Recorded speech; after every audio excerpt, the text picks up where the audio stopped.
Good evening, and welcome back to the Weekly Squat. I'm your host, Arthur Scabelli, and today I have a very special guest with me, both the president of the Marist Orchestra and the head of a lot of the D&D activities on campus, Steve Boucher. Can I just call you Steve for short? Absolutely. Okay, so kind of jumping into one of our first topics of the night, really, how did you get invested in music?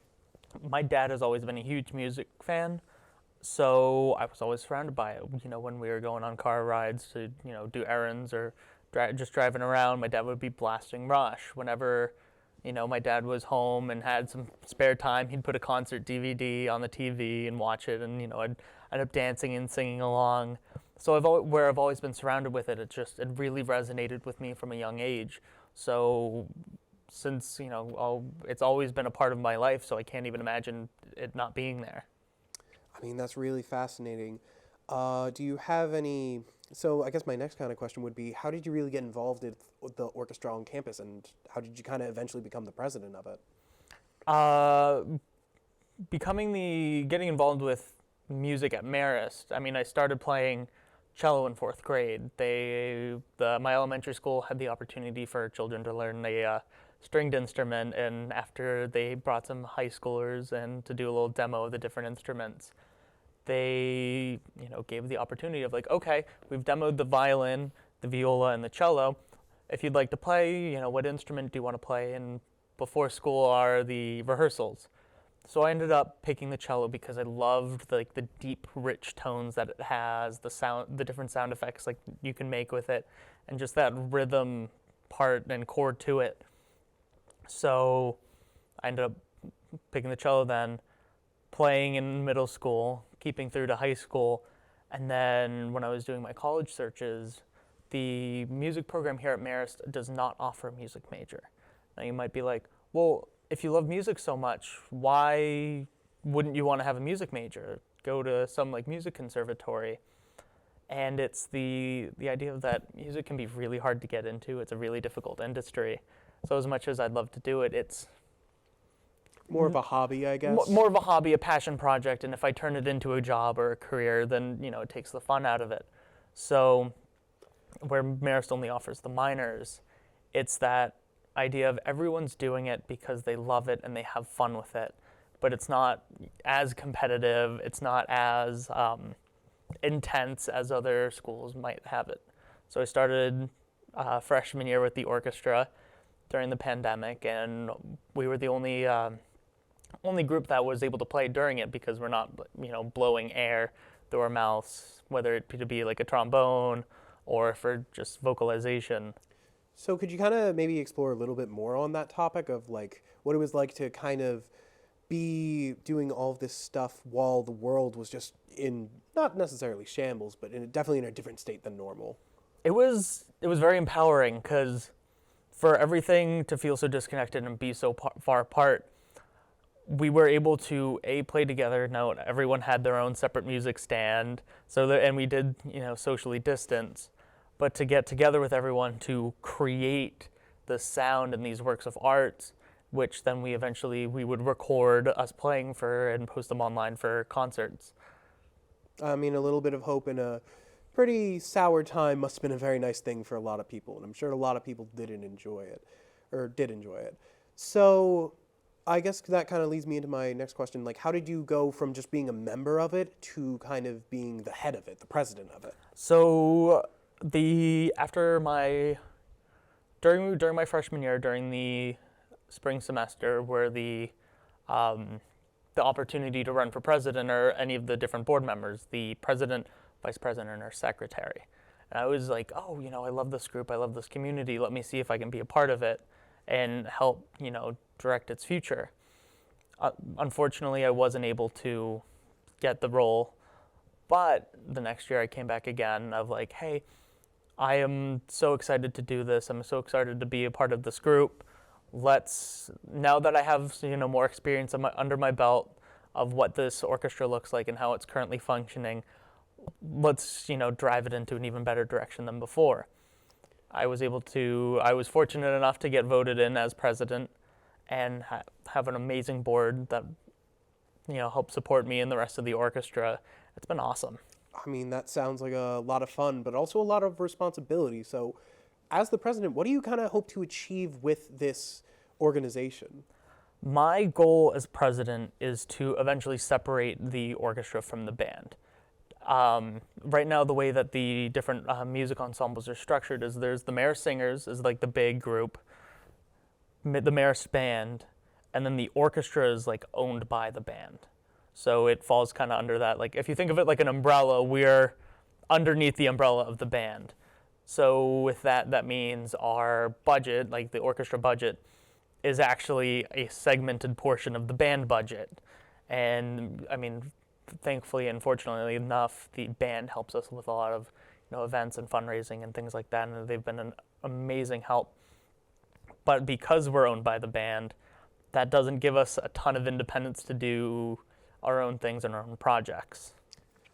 So, just kind of out of curiosity, what type of projects have you been able to get up with the, albeit somewhat limited resources that you've managed to have at this time? So every year we have a music camp at the beginning of the fall semester. All the students get to come like a week early, the upperclassmen returning before the incoming freshmen so that they can help the freshmen set up, and we do our own little socials and events during that week and rehearsals. We have several concerts a year that we put on, and although the band helps us out a little bit with that at times, it's mainly our own work, it's our performance, but they have helped us in the past with crews for setup and takedown, but now it's mainly entirely the orchestra doing it. Different socials that we've done in the past, such as a paint social, and all that kind of fun stuff have been things that we've been able to do without the help, direct help of the band.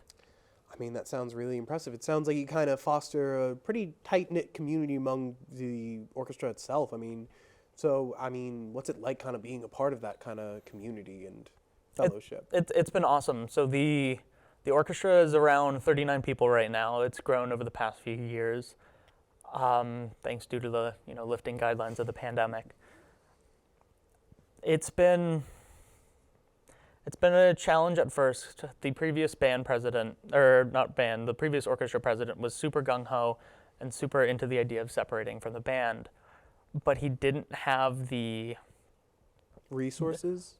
Not the resources, but the gumption, like the energy from the rest of the orchestra to really drive that forward. So with my first year as orchestra president, my main objective was to really get to the orchestra to be a more tight-knit community, and then for my next year, try to separate. Well, I think that the Marist Orchestra has a really strong head on its shoulders at the moment, but unfortunately, we're going to have to go to a little bit of a break. But when we come back, Steve can tell us all about how he grew the Dungeons & Dragons community on Marist from a handful of people to well over 100. So stay tuned, folks. And that's why you should drink. Wait, I can't do this. I can't lie to the people like this. Cut. What happened? What's the problem? Dr. Pepper is clearly the better soda. He's right, people deserve the truth. We're getting paid to shoot for Pepsi, not Dr. Pepper. Then I'm fine not getting paid. Fine. If it makes you happy, you can swap the cans. Dr. Pepper, the most delicious soft drink ever made.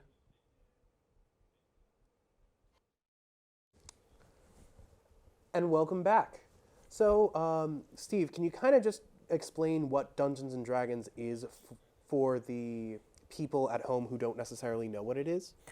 So Dungeons & Dragons is a tabletop role-playing game. So at its core, you have one person who's like the showrunner. They're the person, if you think of it like a book, they're the setting, everyone that's like not the main characters, everything that's outside of the main character, the protagonist control, while the players are the heroes. They're the protagonists. They're the ones who are interacting with the world around them. And one of the tools that used in Dungeons & Dragons is dice, and that's used to simulate randomness within the world. So a player might be like, or say something along the lines of, oh, I want to try, climbing this wall or hiding within the haystack to avoid getting caught by the farmer. And the dungeon master then would respond with, okay, roll a stealth check or roll like an athletics check. The player then rolls the die, adds to, values depending on what's on their character sheet, and then the DM then determines whether they succeeded at the task or whether if there was consequences or failure. Okay, so it seems like this kind of collaborative sort of storytelling mechanism of sorts. Exactly. So I guess my question now is, how did it really start on campus? Because I heard that there was a very few amount of people in the beginning when you first came. Yeah, so when I started doing Dungeons and Dragons on campus, it's through the Marist Game Society Club. There's a subcommittee for D&D on campus, so I signed up and said I wanted to be a part of it.